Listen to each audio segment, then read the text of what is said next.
Vocês também se perguntam de onde que surgiu a psicopatologia? Eu sou o Breno San Vicente Vieira, psicólogo e professor de psicologia, e hoje vou explicar para vocês um pouquinho da lógica da construção dessa ciência. A psicopatologia é a ciência que estuda o adoecimento psicológico. Mais tecnicamente, ela investiga, ela estuda as alterações psicológicas relacionadas com o sofrimento. Bom, dito isso, é muito interessante a gente parar para pensar e entender qual é a justificativa para essa ciência e de onde que ela surgiu. Então, para começar, vou fazer um exercício que vai explicar para vocês que em algum momento da história da humanidade, o ser humano precisou começar a nomear algumas manifestações que fugiam daquilo que era o típico. Vamos evitar a palavra normal, tá? Porque os transtornos mentais, as alterações psicológicas, elas são normais. É justamente porque elas estão descritas num manual e porque a gente sabe dizer o que é aquilo, que isso é normal, isso é da natureza humana. Mas, obviamente, existem algumas coisas que dentro da natureza humana são um pouco mais incomuns. E isso não quer dizer que elas são erradas, bruxaria, nem nada assim. Como é, por exemplo, o caso de canhotos. Canhotos existem em uma proporção muito menor do que os destros. A gente tem, sei lá, 5, 6% de canhotos no mundo. Enquanto a maior parte das pessoas tem a dominância manual com a mão direita. Bom, um dia alguém percebeu, olha, esse cara, ele prefere fazer as coisas com a mão esquerda. Então, ele é diferente. A gente sabe que na história da humanidade, por muito tempo, isso foi entendido como bruxaria, como uma aberração, como coisas, enfim, que a imaginação e, por vezes, a maldade do ser humano acabou tendo capítulos bem ruins. Mas, em outros casos, a gente teve um dia alguém que falou, olha, isso deve ter uma razão e isso a gente vai chamar de uma dominância manual, esquerda ou canhoto.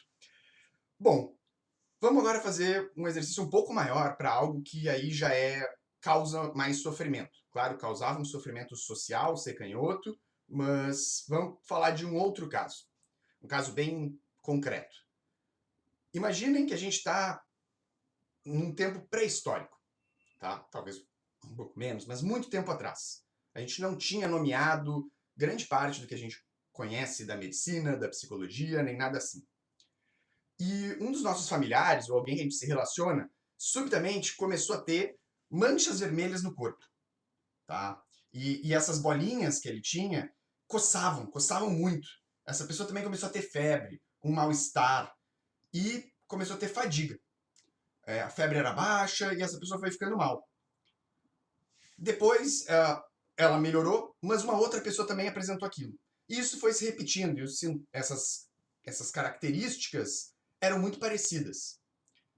Com o tempo, alguém parou e resolveu dizer, olha, a gente precisa nomear essa temperatura que sobe, vamos chamar de febre, eles não chamavam de febre inicialmente. Essas bolas vermelhas, bolinhas vermelhas, vamos chamar de manchas, né? E se elas coçam, vamos chamar elas de irritação cutânea. E com o tempo, aquelas manifestações que fugiam do típico, elas iam sendo nomeadas. E, com o passar do tempo, se percebeu que essa condição ela era contagiosa. Quando uma pessoa tinha e ela tinha contato com outras, outras podiam ter. E passou mais um tempo e aquele grupo de sintomas pôde ser categorizado como catapora. Mas para que serviu categorizar como catapora? Porque a gente sabia que, olha, é isso que essa pessoa está tendo. Tá? É só isolar ela um pouquinho e a gente cuida dela. Como é que a gente... Aí eles descobriram depois como cuidar. Claro, devem ter testado muitas coisas erradas, mas vamos tentar aliviar a febre, lá no tempo pré-histórico, provavelmente mais com compressas e coisas assim. E ao passar do tempo, eles foram vendo que tentar evitar coçar ou alguma coisa para aliviar essa coceira que a pessoa tem. E eles foram assim conseguindo cuidar daquele caso. Vamos imaginar que nessa mesma época, alguém dizia que escutava vozes, que escutava coisas que mais ninguém escutava. Outra pessoa que era uma pessoa de convívio normal, chegou aos 20 e poucos anos e subitamente ficou muito agressivo. Um dos líderes da nossa comunidade pré-histórica, que tinha tudo, tinha família, tinha sucesso, tinha prestígio, ele aos pouquinhos foi ficando mais para baixo, mais retraído, e ele tirou a própria vida. Ainda teve um outro caso de uma pessoa que ela sempre estava fazendo e repetindo as mesmas coisas, mesmo quando não tinha necessidade. Lá naquela época, e por muitos anos, talvez uma das condições que mais tempo a gente não nomeou, essas manifestações todas, elas ficaram ocorrendo e a sociedade entendia que elas eram simplesmente loucura, possessão, fruto de uma magia, e todo mundo era tratado da mesma forma. Se a gente escutava vozes, se a pessoa ela tinha pensamentos repetitivos na cabeça dela, se ela passava por uma situação de extremo perigo e ela começava a ter memórias daquilo sem controle. Tudo era loucura, tudo era a mesma coisa. E, enfim, as reações e os tratamentos têm capítulos tristes da nossa história que vocês podem ver em outros momentos, mas que envolviam espancamentos, enfim, às vezes até mesmo sacrificar a pessoa, matar a pessoa, assassinar, no caso, né? Hoje a gente pode deixar bem claro, choques elétricos, tratamentos de tentativas de banhos com água fervente ou banho frio, enfim.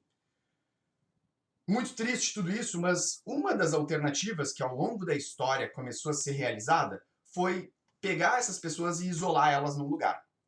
Não que isso seja correto hoje em dia, mas na medida que elas foram ficando trancadas, eventualmente alguém pôde ver que, olha, a gente está trancado aqui com gente muito diferente, tá?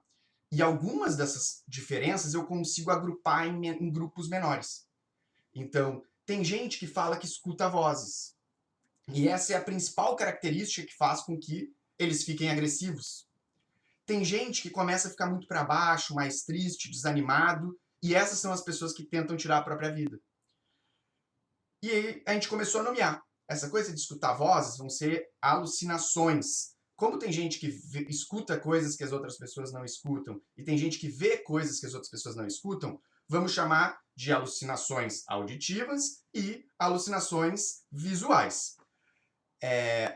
Tinha outras pessoas que tinham ideias que eram pouco fundamentadas. A pessoa achava que podia controlar os pensamentos das outras pessoas, ou que podiam ler os pensamentos dela, ou controlar os pensamentos dela. E, olha, isso também é estranho, isso acaba favorecendo que a pessoa tenha reações muito violentas ou impensadas. Vamos chamar isso de delírio. Aos pouquinhos, começou a surgir a necessidade da gente nomear aquelas manifestações. Ou seja, isso é uma alucinação, isso é um delírio, isso é ideação suicida, isso é uma obsessão. E a psicopatologia surgiu a partir desse momento, quando a gente começou a categorizar e a identificar essas mudanças, essas flutuações, esses quadros. Obviamente, só saber que era uma manifestação não ia ser o suficiente. E começou a se estudar, e nisso surgiu uma ciência, que estudava as alterações e o adoecimento psicológico, e começou a se perceber que algumas dessas manifestações, elas apareciam juntas, né? Ou por períodos, ou de formas semelhantes. Então, duas pessoas que escutavam vozes, claro, elas tinham as suas diferenças individuais, mas elas, além de escutar as vozes, elas também ficavam com uma fala estranha, elas começavam a ter um discurso desorganizado, que passou a ser a nomenclatura que se deu para aquilo, um discurso que ele combinava de forma incorreta alguns termos, algumas estruturas frasais. E aí alguém foi juntando isso e viu, olha, tipicamente existe este quadro de sintomas que aparecem por tanto tempo, e com isso a gente foi começando a entender um pouquinho melhor desses quadros que eram caracterizados por peças típicas, tá? Essas peças típicas são os sinais, os sintomas, e que depois vão acabar caracterizando os critérios diagnósticos. Conteúdo que a gente, em outro momento, vai poder assistir. Bom, para isso que surgiu a psicopatologia, para a gente poder entender o que eram aqueles quadros. É óbvio, e assim, com o tempo, se caracterizaram, né, e se categorizaram os transtornos mentais. Esses transtornos mentais, passado mais tempo, começaram a ser compilados e organizados em manuais, como o DSM, que também a gente vai ver em algum outro momento. E tudo bem, até aqui eu entendi. A psicopatologia surgiu da necessidade da gente entender isso, né? E para isso ela foi descrevendo, e aí surgiu a psicopatologia descritiva. Paralelamente, também surgiu a psicopatologia explicativa, que queria entender esses quadros e saber de onde eles surgem, por que eles surgem, o que faz que eles se manifestem. E, óbvio, a psicopatologia descritiva ela tem que usar um modelo. Esse modelo ela tenta evitar ser teórico, para que não tenha discussão. A gente fala, ó, isso é uma alucinação, e não tem discussão, é uma alucinação. Mas é óbvio que duas pessoas com abordagens diferentes, com visões de mundo diferentes, podem explicar o porquê que aquela alucinação surge de forma diferente, já que cientificamente a gente não tem uma resposta do porquê que ela está ocorrendo. Hoje, o modelo mais aceito é o modelo biopsicossocial. Tá? Em um outro momento eu vou explicar isso melhor, mas esse é o modelo por detrás da explicação da psicopatologia hoje. Os sintomas, as alterações psicológicas, elas têm uma base biológica que repercute em desfechos sociais, né? Seja prejuízo no trabalho, na vida, sofrimento, e é óbvio, elas se manifestam através de alterações das funções mentais superiores. E a psicopatologia estuda esse conjunto, estuda essas alterações todas e como elas ocorrem ou podem ocorrer. E ela surgiu para isso, para a gente poder categorizar e descrever melhor os quadros. Óbvio, surge ainda uma última pergunta. Ela surgiu então só para a gente poder rotular, para a gente poder apontar, é isso que tu tem. E isso também está incorreto. Lembram quando lá no começo eu comentei a respeito da pessoa que tinha as bolinhas vermelhas na pele, que chamaram de manchas, depois ela coçava, que era uma irritação, e ela tinha uma temperatura mais elevada, que nomearam de febre. Bom, e aí então nomearam catapora. E uma vez que nomearam a condição, passado mais um tempo, puderam ver, olha, essa pessoa tem catapora. Óbvio, testaram muitas coisas para essa pessoa, até descobrirem formas de tratar ela. A psicopatologia ela serve para a gente categorizar os quadros e buscar também formas melhores de abordar eles, de entender o que está acontecendo. Ah, agora eu sei o que eu tenho. E também favorece que a gente busque formas de tratar, de abordar, de prevenir aqueles quadros. É só porque a gente sabe que uma pessoa está com depressão que um dia alguém testou várias classes de medicamentos e achou qual era o mais adequado, né, para hoje ser a melhor resposta para o tratamento. Categorizar não é para rotular, e a psicopatologia não busca estabelecer um rótulo, ela busca entender melhor para favorecer formas mais diretas e mais concretas também de se tratar. Então, como um resumo de tudo, por que surgiu a psicopatologia? Pela necessidade, em especial vou falar que a psicopatologia surgiu da necessidade da gente entender manifestações incomuns que o ser humano podia apresentar em um nível psicológico, emocional e comportamental. A psicopatologia, sendo uma ciência, ela começou a descrever essas alterações e a identificar, quase que epidemiologicamente, quando que elas ocorriam em parceria do quê? Assim, favorecendo a gente entender o que são, né, e como, e categorizar, para depois a gente poder diagnosticar, os transtornos mentais. Então, a psicopatologia surgiu da necessidade da gente entender isso, para poder buscar as explicações e também pensar tratamentos. Espero que tenham gostado do vídeo, que a mensagem tenha ficado boa para vocês e Qualquer coisa, sigam no canal para a gente poder depois também estudar o que são sinais e sintomas, o DSM e por aí vai. Fiquem todos bem. Tchau, tchau.